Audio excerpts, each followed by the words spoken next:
Okay, let's talk about for the end of module 2, um, floating point numbers. So floating point numbers are extremely useful.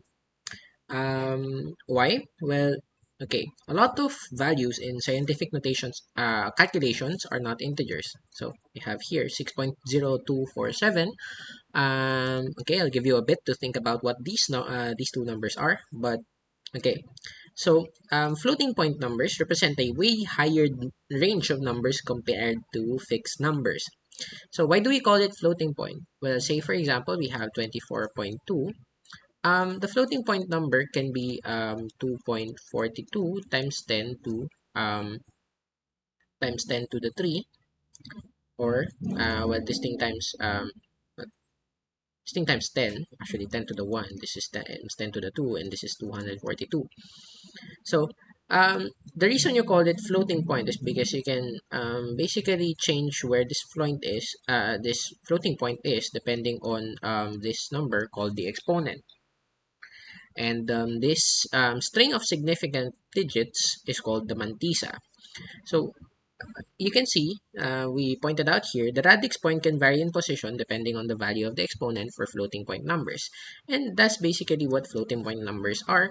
And basically, with just the value of an exponent and a string of characters, a string of numbers called the mantissa, you can represent a way higher range of numbers compared to fixed point numbers. Now, the answers to these is this is Avogadro's number. That's the number of molecules per mole. And this is the charge of an electron. So, well, the charge of a positive electron, like, but basically it's in coulombs. So the charge of an electron in coulombs is this number. So, we use these numbers a lot. You probably use this number a lot and this number a lot, or in high school, I guess. You no longer do this in college because of K to 12.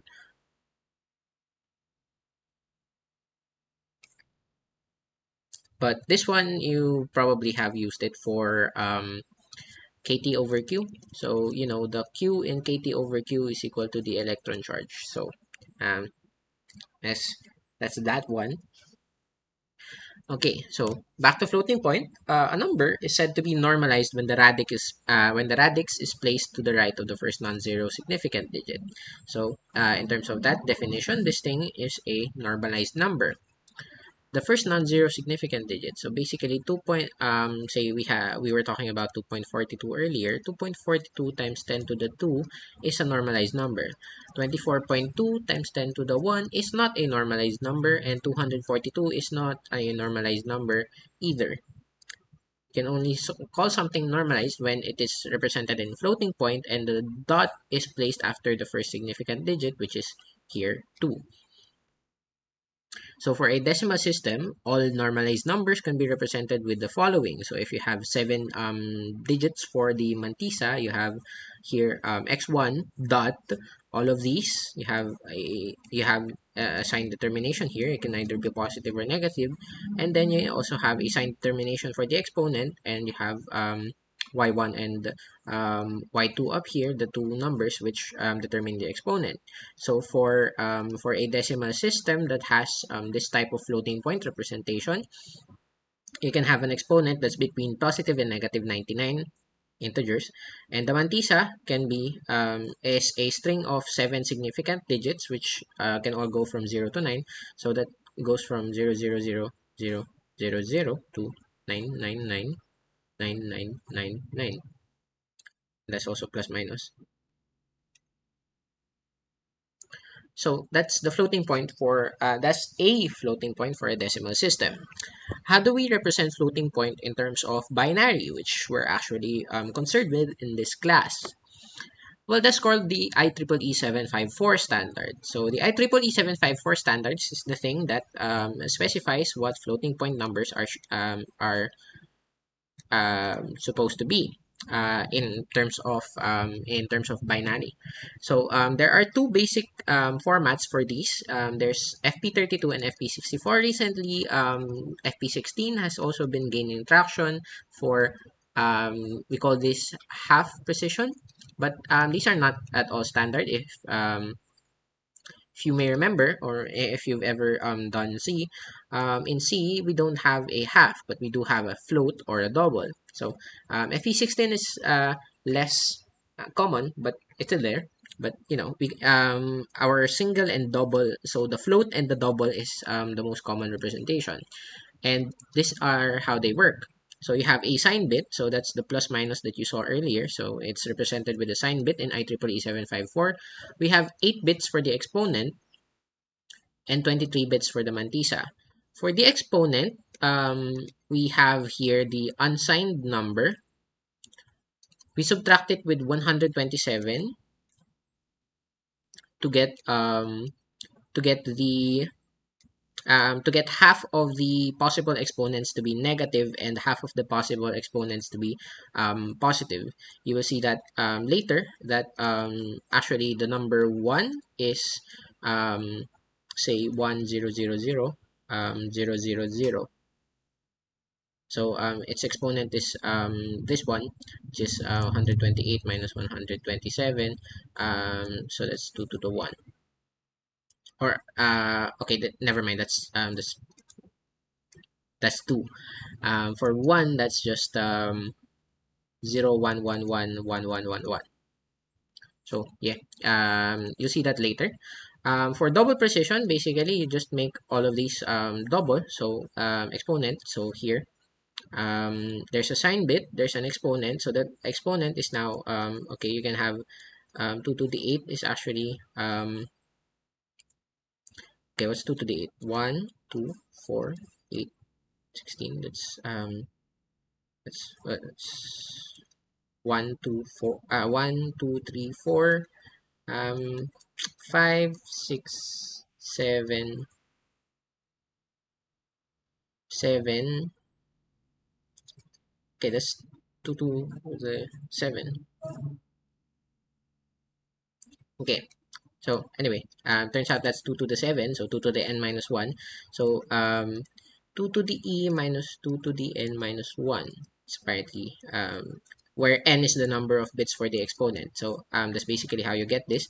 But you know, for me, basically it's easier to remember 127 and 1023, to be honest, because there's only, you know, two precision formats. And if you're interested in half precision format, might as well search the search Google for the representation of that, because not exactly sure how they determine the number of bits for the exponent and the mantissa respectively.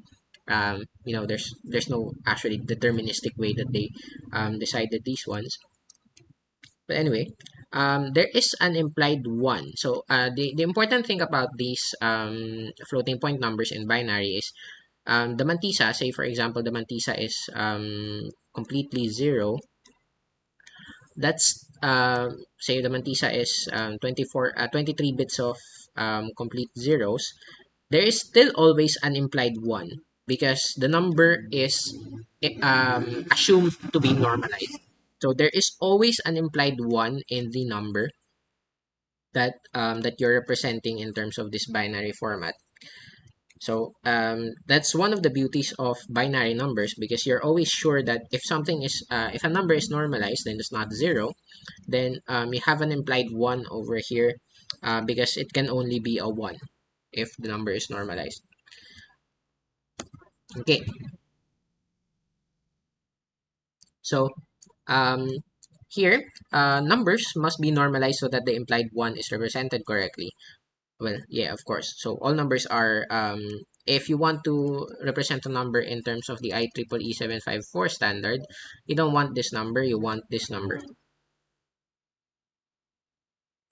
So times 2 to the yeah, times 2 to the 1. So you don't want this number, you want this number. You want it to be normalized so that you can represent it correctly in terms of this one. Higher precision formats reduce round-off errors during intermediate calculations. So, say for example, you have 1.24. Actually, if you try to convert that to a binary floating point format, that's going to be 1.24 plus some error. guarantee that 1.24 has an additional error term when you represent it in terms of floating point or double, and this error term only gets larger when you use say single precision format. It's much lower when you use double precision format. It's much bigger when you use the 16-bit half precision format. But basically these errors are present, and when you do operations with this number, this error only gets larger. So if you use higher precision formats, you can avoid that happening. But for purposes of stuff like machine learning, you don't really need too much precision, because these things are robust to slight errors, at least in machine learning terms. If you're going to be computing exactly stuff like for astrophysics and stuff like that, then okay, they're the ones who need to use like quadruple precision stuff to estimate things like the rate at which the universe is expanding or something like that. Anyway, special numbers. So we have zero, subnormal, denormal numbers, infinities. Okay, so zero, you don't have an implied one in the mantissa here, because an implied one in the mantissa means it's not zero. So if m is all zero and exponent is all zero, doesn't matter what the sign number is, but that means zero. So if the mantissa is zero and the exponent is zero, then that's zero. The normal numbers is if the exponent is zero and the mantissa is anything except zero.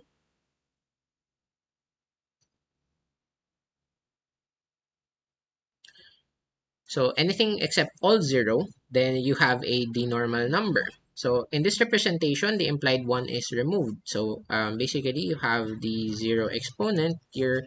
So that's 2 to the e minus 127, right? If e is zero, usually you would expect that 2 to the minus 127 would be the exponent, but instead you will actually have 2 to the minus 126 for denormal numbers, because this is denormal. And um, what we do to compensate for that is we remove the implied one. So now we have 0.00 0. Uh, 0.xxxx times the number of bits. So however many bits this is, times 2 to the minus 126. So those are the normal numbers. Infinities. So here maybe you can take it as the opposite of zero. So basically, if e is the highest possible, that's if you have the highest possible exponent and the mantissa is all zero, then that means the number is infinite, and you have a positive or negative infinity as well. Not a number. So not a number can happen basically for indeterminate operations. Like for example, okay, you have infinity minus infinity, that's not a number. Square root of negative 1, that's, well, okay, it is a number, but it's a complex number that we're not like we're not taking into account, so that's also not a number. Well, we can say that I is a letter, so it's not a number. 0 over 0, that's also indeterminate. Infinity over infinity, okay, that's 8, sorry about that. Infinity over infinity is also not a number, and all of those not a numbers is basically if e is maximum and m is anything that's not 0. So that's those are not numbers.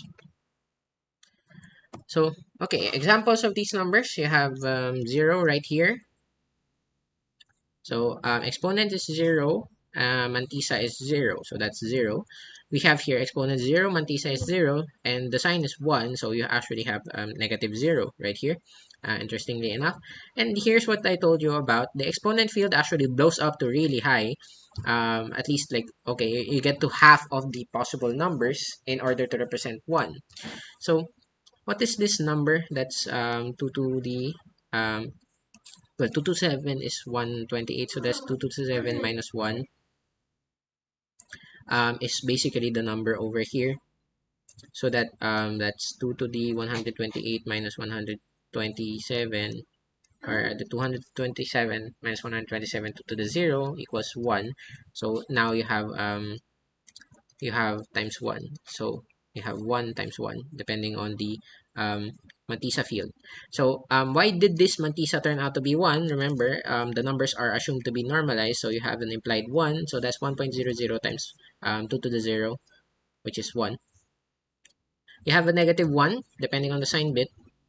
Okay, positive infinity. E is the maximum possible that it can be, and the mantissa field is empty. So there's a positive infinity and the negative infinity depending on the sign bit. The smallest number, okay, so you have here 0, 0, 0, 0, 0, 1. So here, that's the smallest normal number when the mantissa field is empty. So that's 1.00 times 2 to the e minus 127, whatever this e is. So that's, but actually this e is just 1. So 1 minus 127 is actually minus 126. And the largest normal number is, well, okay, the mantissa is also 1 1 1 1 1 1. So this is the largest possible mantissa, and this thing is basically 2 to the 8 minus 1, which is 2 to the 127. Wait, let me check. Wait, so this is this would be 2 to the 8 is 1. Okay, 1 2 4 8 16 32 64 128. So that's 128. This is 256. This is 128 minus 1, so that's 127 minus okay, so that's 100, it's 127 right there. 2 to the 127. Yep. Wait, no. That's not 2 to the 127. Actually, this is 2 to 100, 256 minus 1. Minus 1 minus 1. So 256, that's 255, becomes 254 minus 127. Uh, this becomes 247. That's 0.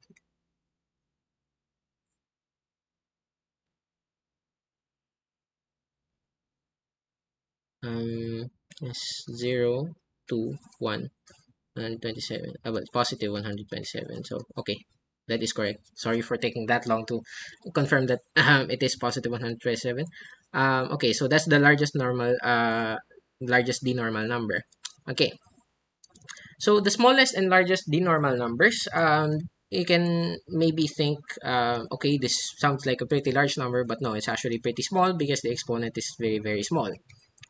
But the smallest possible number in floating point representation is actually the smallest d-normal number. So I have here 2 to the minus 126. All of these are 0, so that's d-normal. And this is the smallest possible mantissa. So that's point 0, 0, 0, 0, 0, 0, point 0 stuff 1 times 2 to the minus 126. And that's the smallest d-normal binary number. The largest d-normal binary number is when the mantissa is all 1. So that's 0.11111 times 2 to the minus 126. You can see that this follows immediately after the smallest normalized number, which is 1.0 times 2 to the minus 126. Kasi the next one is 0.01111 times 2 to the minus 126. Okay. So the continuity of the numbers, you have, okay, you start with 0. So let's talk about the number line starting from 0 all the way up to positive infinity. I have here that this is 1. Okay, so you have, okay, the 0. This is the exponent is 0, the mantissa is 0. That means that's 0. Smallest the normal number is when the exponent is 0 and the mantissa is the lowest that it can be, which is 1 bit over here. that's here. This is what I wrote earlier, times 2 to the minus 126. So that's like somewhere here. Smallest d normal number. The largest d normal number is also just here, slightly bigger than um, the the largest d normal number rather is slightly bigger. Smallest normalized number is also only very slightly bigger than the largest d normal number. So basically, this thing plus this thing is actually equal to this thing. That's quite nice. And then you go to 1. So 1 is when the exponent makes it so that it's 2 to the 0, and then the mantissa is empty, but you have an implied 1. So 1 times 2 to the 0 is, well, 1. The largest normalized number, and actually the largest possible floating point number in FP32 is the largest normalized number, which is just before the exponent goes to infinity, and the mantissa is the maximum possible it can be, which is this number. That's still a reachable number, somewhere here. And then next is positive infinity, because if you add 1 to this thing will turn 0, and you add 1 to the exponent, and now you have an exponent of all ones, and this is all 0, and you get positive infinity. So that's the continuity of numbers in floating point. Okay, floating point addition and subtraction. We need to consider the exponents. Don't just add the two numbers. That's going to be wrong because you have separate exponents and separate mantissa. So you align the operands to make the exponent equal. You perform addition and subtraction with the mantissa. You look at the sign bit, okay, because there's a sign bit now. You need to know if it's addition or subtraction that you need to do. You normalize the resulting mantissa. You don't want an answer like this. You want to shift that answer in order to make it normalized so that it can be written in floating point 32, in FP32 format. And you round off if necessary. We're going to discuss how to round off later on. So, but basically, for example, for multiplication, you need to round off because, say, if your mantissa is 28 bits, then worst case, you will have 56 bits of product. So that's mantissa times mantissa equals 56 bits of product. Then you need to round that back down to 28 bits of mantissa. So that's the thing you need to round off if necessary. But that's for multiplication. For addition and subtraction, you will only usually have like 1 or 2 extra bits, which you still need to round off, but it's much less of a big round than say the one for multiplication. Okay, floating point addition. Given these two numbers, we cannot add the mantissa directly because this is a 4, this is a 2. They're different exponents. So let's align the mantissa. We shift this twice over here. 1, 2. This is just like floating point. It's like decimal addition in a sense. So you shift this twice. You add 2 here. So we shifted twice. So we add 2 to the exponent over here. So that is now 2 to the 4, and then we do the addition. So if we do the addition, this is transferred over there, and this transferred over there. So you get the 1 here and a 1 there, the 1 here, and the 1 here. Okay, so this is the correct addition output, and then we see here that's a 1 0. So we don't want that. We normalize it because that's not the normal number. We put the radix next to the first significant bit, and that's 1.001. And then since we shifted this bit by 1, we change the exponent by adding 1. Since we shifted left by 1, we add 1 to the exponent. Okay, subtraction next. Okay, so we have sign bits saying positive or negative. So this is 2 to the minus 6 and this is the 2 to the minus 1. So we need to realign in order to get the 2 to the minus 6 down to 2 to the minus 1. We need to add 5. That means we need to shift this way 5 times. So 1, 2, 3, 4, 5. You can see here 1, 2, 3, 4, 5. And now the radix point is here. And plus 5 equals negative 1. Okay, now that they're aligned, we perform 2's complement with the product. because note that this is negative. So we perform 2's complement with the negative number. That is, we flip all its bits, and we flip all its bits and we add 1 to the end. So this became 0 1 0 1. Then we added 1, became 0 1 1 0. Um, and there's this extra 1 that we put in. You can consider that the sign bit, but basically 2's complement number of something that's extended by 1. That's how we say 2's complement. Because, say for example, this thing was missing, you would see this as a positive number in 2's complement. So you need to actually have the 1 over here. Now you just perform normal addition, and then you get this number, and the result is negative. See, we see here 1, so we perform 2's complement again to get the negative of that number, and just export the sign bit as a negative sign. So we have this, and then it's not normal because this is a 0, so we normalize it by shifting 1's to over here. So now we have the exponent minus 1 because we shifted to the right. Now we have 2 to the 2, and this is the normalized result. We have a sign bit right here. So that's it for floating point subtraction. Okay, I do have 2 of these slides. Okay, so multiplication and division, these are not particularly straightforward as well. We need to consider the exponents, but it's a bit easier because we also need to consider the sign, just like we did for the integer multiplication and division. So basically, if you have two numbers a and b, if they're both negative, then the result is positive, positive, negative, negative, negative, positive, negative, and positive, positive, positive. And that's basically the principle that we use to determine the sign of the result. We determine the exponent of the results. So here we have, if multiplication, we add the exponents. If subtraction, we subtract the exponents. But there is a bias in terms of this floating point, right? So if you remember, we have 2 to the e minus 127. You need to remember to add the bias afterwards. So for addition of exponents, you have e1 plus e2 minus 127. For subtraction of exponents, e1 minus e2 minus 127 is the final exponent. So mantisa multiplication and division, of course, with implied 1. If it's not, if it's a normal number, if it's the normal number, then you don't have the implied 1. Normalize the mantisa. Okay, so same as before, if you have a non-normal number as your result, then you shift the radix point around in order to make it so that it's normal, and round off is necessary. Okay, so here we have floating point multiplication, 2 to the minus 4 and 2 to the minus 2, and this is a negative number. So we know that the result is negative because it's a negative times a positive number.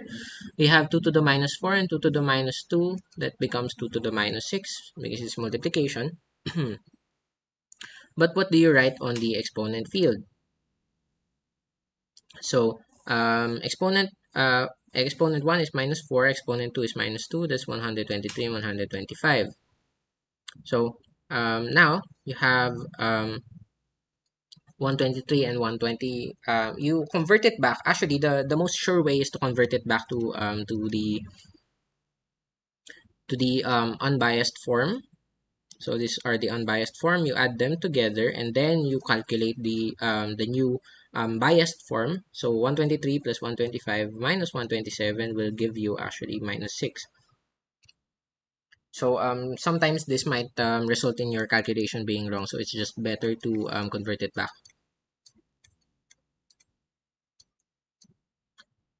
Okay, so the product of the mantisas can now be calculated because we've multiplied their exponents now. Okay, so the mantisas can go from can actually be like this. So um, if you perform this multiplication, you can do it with the usual algorithm, but you will end up with a number that at most will be actually So you will always end up with a number that has 1 0 at the start. Um, or 1 0 or 1 1 at the start. So the radix point will actually be after two of these. Always, if you have a number of like 1.x times 1.x, you can prove that because 1.x is always greater than 1, but 1.x is always less than 2. And then through upper bound you have 2 times 2 is 4, and 4 is 1000. So actually the highest number you can get is 11.x. So that's the radix point will always be here, and you will never have less than 2 digits here because 1.x times 1.x is well, you can actually get 0 1 still. So may need to check that, but still this is um how the product of the multiplication works, and you end up with a longer. So say this is the 23-bit, say this is I don't know, 8 bits of mantisa. It's clearly more than 8 bits, but actually let's just count 1, 4, 8, 12, 16, 20, 24. So this is 24 bits of mantisa. They result in 48 bits of product.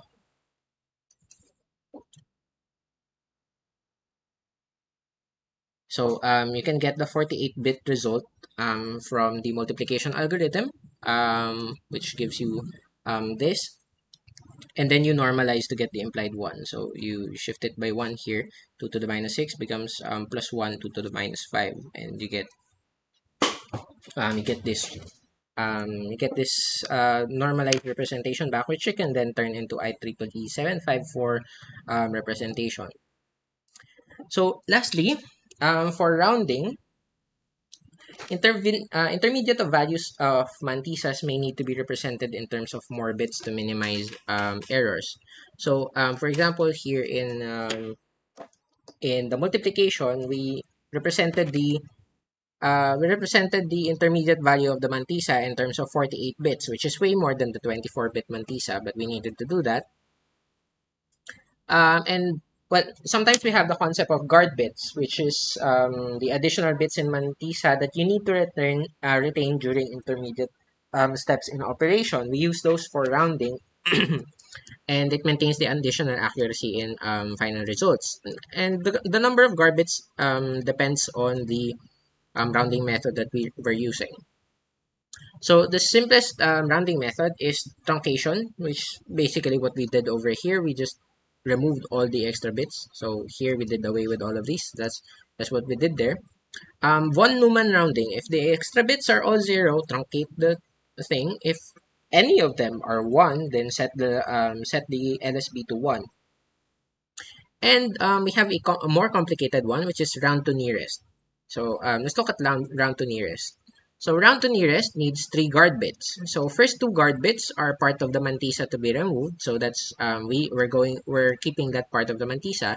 And the third guard bits is the OR of all bits beyond the first 2. So you can think of it as if any of the bits beyond the first 2 are 1, then you make the third guard bit 1, which is technically the von Neumann rounding of of any bits after the 3 guard bits. And for round to nearest, you have 3 modes of action. So if you have 0xx, you truncate. Basically, you remove the extra guard bits. If the guard bits are 100, then you round up specially. So if LSB is 1, then you add 1. If LSB is 0, then you keep it 0. And then for these 3, so anything that has a 1 here but it's not a 00, then you are sure to round up. So plus 1 to LSB even if LSB is 0. So you can look at these examples to confirm that this is how it works. And yeah, that's it for the floating point format.